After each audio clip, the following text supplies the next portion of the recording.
Bonjour, bienvenue dans cette vidéo où je vais vous montrer que pour les émotions, plus exactement pour le cerveau émotionnel, le temps n'existe pas.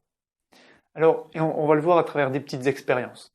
Alors, je suis Patrice Mahut, j'accompagne les personnes en souffrance émotionnelle, existentielle, à se libérer de leur blocage, enfermement, et à retrouver un sentiment de présence et de connexion avec elles-mêmes, avec les autres et avec la vie, c'est-à-dire dans une approche globale, prenant en compte nos différentes dimensions physiques, énergétiques, psycho-émotionnelles et spirituelles. Alors je vous le disais, pour le cerveau émotionnel, le temps n'existe pas. Nous allons l'expérimenter ensemble. Je vous invite à fermer les yeux. Allez-y, fermez les yeux. Jouez le jeu, sinon vous n'allez pas pouvoir conclure quoi que ce soit. Fermez les yeux et je vais vous demander de vous remémorer une petite contrariété, une petite dispute, quelque chose qui s'est passé il n'y a pas très longtemps. Ce matin, hier, la semaine passée. Ça peut être au travail, ça peut être dans le couple, ça peut être dans la famille, ça peut être au téléphone. Hein. Quelque chose qui vous a contrarié, une petite dispute. Ou bien encore un événement qui vous a touché. Ça peut être un événement collectif, ça peut être quelque chose que vous avez entendu à la radio, une nouvelle. Voilà. Et puis, remémorez-vous un petit peu comment ça s'est passé, où est-ce que vous étiez, qu'est-ce que vous avez entendu, qu'est-ce que vous avez vu. Laissez les yeux fermés, laissez un petit peu des images, des sons revenir. Et maintenant, branchez-vous sur ce qui se passe à l'intérieur de vous. Y a-t-il une émotion? Y a-t-il une colère, un énervement, une contrariété, un agacement? Ou peut-être une peur, peut-être une appréhension? Ou peut-être quelque chose qui vous rend triste, qui vous décourage, qui vous met en abattement? Et puis on peut aller un peu plus loin. Mettez une note sur 10 à ce que vous ressentez là, à cette émotion. Quantifiez-la sur 10. 10, ça serait une émotion épouvantable. 5, la moyenne. 0, pas d'émotion du tout. Mettez une note, évaluez l'intensité, la force de cette émotion que vous ressentez. Voilà. Rouvrez les yeux. Prenez une profonde respiration pour revenir ici maintenant et voilà, laissez passer ce souvenir qu'on a un petit peu réveillé. Prenez une profonde respiration, expirez profondément. Et si vous avez joué le jeu, eh bien, vous avez dû être l'espace d'un moment submergé, envahi par une émotion. Or, cette émotion, elle est bien passée, elle a bien eu lieu. Hein, je vous ai dit ce matin, hier, il y a une semaine, ça pourrait être bien plus loin. Elle est bien passée depuis longtemps, cette émotion. Et pourtant, c'est ici et maintenant que vous l'avez réveillée, réactivée. Et en fait, c'est ce qui se passe. C'est-à-dire que le simple fait d'évoquer un souvenir passé, désagréable, suffit à réveiller, à réactiver une charge émotionnelle négative, désagréable, dans notre corps. Avec tous les effets que l'on a déjà décrits dans une autre vidéo où on avait parlé de ce qu'est l'émotion et des réactivités émotionnelles. Alors, le temps n'existe pas. Voilà pourquoi je vous disais en introduction, le temps n'existe pas pour le cerveau émotionnel. Parce que l'événement, il est passé, mais la charge émotionnelle, vous allez la vivre et la revivre.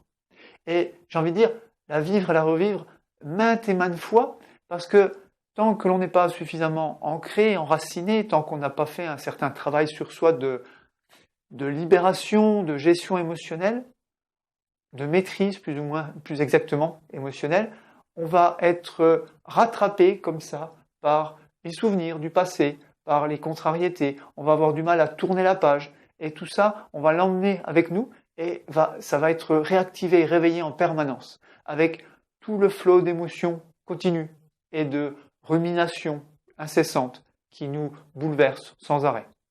Et quand une émotion nous laisse tranquille, c'est une autre qui arrive, etc. Et notre vie se passe comme ça dans des états émotionnels divers et variés, des hauts et des bas. Il n'y a pas de stabilité émotionnelle, il n'y a pas de tranquillité, de paix profonde. Ça, c'était pour le passé. Mais fermez les yeux. On va voir le futur maintenant. Fermez les yeux. Et puis, imaginez quelque chose que vous appréhendez pour tout à l'heure ou pour demain ou pour la semaine prochaine. Je ne sais pas si vous avez quelque chose de prévu, un entretien, ou si tout simplement vous devez retourner au travail et puis voir la tête de votre chef que vous ne supportez plus ou toute autre chose. Ou un voyage que vous appréhendez dans quelque temps. Ou un examen médical que vous appréhendez, ou une séance chez le dentiste. Pensez à ça. Quelque chose qui va avoir lieu, qui n'a pas encore eu lieu aujourd'hui. Ça peut être quelque chose de tout simple. Hein. Aller quelque part, on doit aller voir des amis, là, puis j'ai pas envie d'y aller. Voilà, pensez à ça. Mettez-vous dedans. Imaginez que vous y allez, que vous devez y aller, vous êtes juste avant, là, vous devez y aller. Et puis, de nouveau, ressentez en vous ce qui se passe. Ressentez à l'intérieur de vous quelle est l'émotion. Davantage une contrariété, un agacement, une irritabilité, toute cette famille des émotions de la colère. Davantage de l'appréhension, de la peur. Ou davantage quelque chose qui vous met en découragement, qui vous abat, qui vous rend triste, nostalgique. Ressentez ce qui se passe à l'intérieur de vous. Et de la même façon que tout à l'heure, vous pouvez mettre une note sur l'intensité de cette émotion. Si je dois aller voir telle personne qui est peut-être hospitalisée, peut-être ça me rend triste et que j'appréhende d'y aller. Ça peut être de la tristesse dans ce cas-là. Prenez votre exemple à vous. Ouvrez les yeux. Prenez une profonde respiration pour revenir ici et maintenant et couper avec ce futur-là qu'on vient de réveiller. Et là, nous venons de voir le contraire, c'est-à-dire que c'est pareil avec le futur, c'est-à-dire que quelque chose qui n'a pas encore eu lieu est capable, donc qui éventuellement n'aura peut-être jamais lieu d'ailleurs, parce qu'on imagine comme ça sans cesse des choses qui parfois ne se passent jamais. Hein, ce sont tous les je vais pas y arriver, je risque de perdre, je risque de pas gagner, je risque d'échouer, comment je vais faire, comment je vais m'en sortir, tout ce qu'on appréhende comme ça et dont le mental se nourrit et dont le mental nourrit les émotions et on vit comme ça tout un tas d'émotions pour des choses qui ne se passeront peut-être jamais. Et ce qui veut dire que par contre l'émotion, si l'événement lui est futur, voire même ne se produira peut-être jamais, l'émotion, elle est maintenant. Elle est vécue dans notre corps à chaque fois. À chaque fois qu'elle a pensé, cette pensée va nourrir une émotion. Et nous allons vivre comme ça, tant que nous n'avons pas fait un travail sur nous-mêmes, tant que nous n'avons pas fait un travail d'ancrage, d'enracinement, nous allons vivre comme ça dans des états émotionnels incessants, divers et variés, dans des hauts et des bas incessants. Et être comme ça, submergé au quotidien par des émotions désagréables, négatives, par des états de rumination, par tout cet état que j'ai appelé de réactivité émotionnelle, dont nous avons parlé dans une autre vidéo, que je vous invite à regarder, qui s'appelle « Ce que sont les émotions », je crois. Voilà. Alors, ça veut dire quoi que pour le cerveau émotionnel, le temps n'existe pas?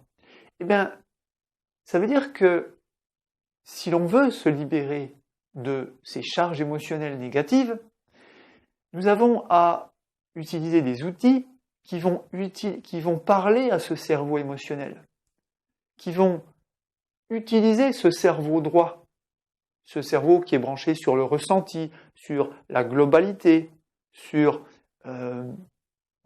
est hors temps, contrairement à notre cerveau analytique qui est séquentiel, qui est logique, qui est dans l'analyse.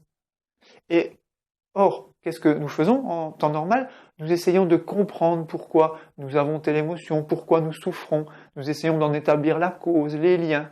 C'est-à-dire que nous utilisons ce cerveau gauche, alors que l'émotionnel, il est hors temps et il est du cerveau droit. Ça veut dire que pour se libérer de nos émotions, de ces états-là, il va falloir trouver des outils qui s'adaptent à ce cerveau émotionnel. Si vous voulez en savoir plus sur ce qu'on appelle la libération émotionnelle, sur cette possibilité de se libérer de ces charges émotionnelles négatives, je vous invite à vous inscrire, à cliquer sur le lien ci-dessous et à vous inscrire à une série de vidéos gratuites dédiées à la libération émotionnelle, où je vous dirai tout sur sur ce sujet et où vous aurez des outils pour aller plus loin. Je vous remercie. Si vous avez aimé cette vidéo, indiquez-le par un pouce levé en dessous. Abonnez-vous à ma chaîne, partagez cette vidéo qui peut intéresser de nombreuses personnes. Et je vous dis à très bientôt.